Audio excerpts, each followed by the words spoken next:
From the last video, I have a kick and sub bass set up where the note of the sub is the same as the loudest sub peak of the kick. The compressor on the sub bass is listening to the kick as its external sidechain to drop the volume of the sub bass, and in this instance, do it very quickly. I'm now going to group my analog synth into an instrument rack, so I can then open the rack chain list and duplicate the existing chain with my sub and all the same settings. As I am creating multiple instruments in a group, this one MIDI clip can control all of them at once. I will also be able to treat each synth individually with audio effects, as well as all of them combined as a whole from the main output. I'll set the second synth's oscillator to be an octave above the first. Then I can use the device chain's volume control to blend this higher note as desired. I'll repeat the process again to create a third octave and blend that into the sub-bass tone as well.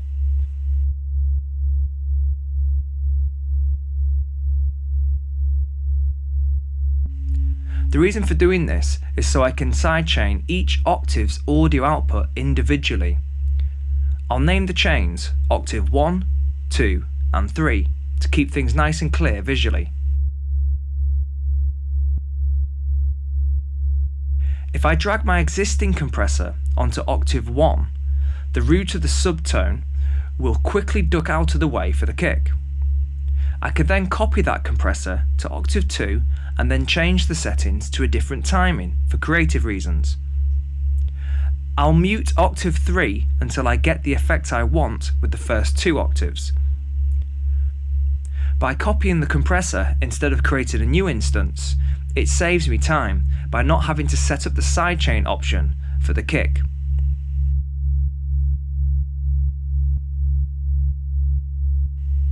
Now that I have my preferred timing for octave 2, I will copy this compressor to the third octave, and in this case, leave it to the same settings. Although I could go a step further and change the timing of this compressor as well.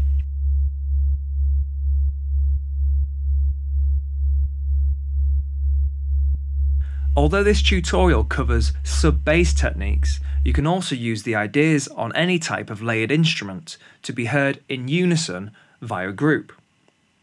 So try some different sounds on top of this and get creative.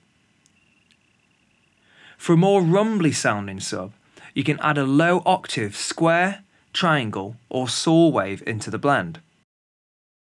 The trick is to find how low the sound can go before it loses a constant tone.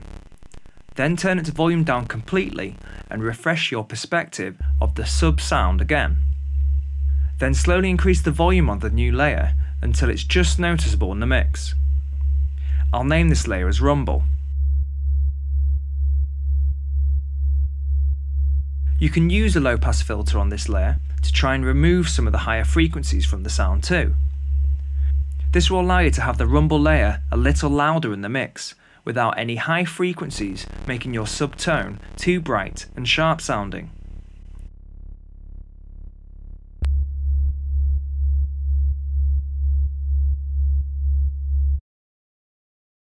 Another audio plugin available for sidechaining is the Auto Filter, and this can be used as a different solution to my previous technique of adding a static filter to the rumble layer.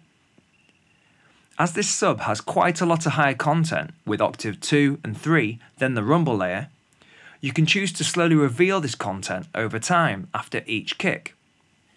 Similar to the compressor when used for sidechaining, the auto filter's response to the kick drum can be set to move rhythmically too. First, I'll disable all the compressors except for the octave 1 compressor, so all our higher frequency content will be a constant volume. As with all filter use, the more frequency information you have, the more you can cut through it with the filter, therefore making the filter's movements more audible. Using the kick as the source again, add an auto filter plugin, set to a wide bandpass to the overall output of the sub. It can be a low pass filter too, but in this case I'll use a bandpass to create a slightly different effect. I want to set the filter to dip down a little for each kick, so I'll set the envelope to a negative value.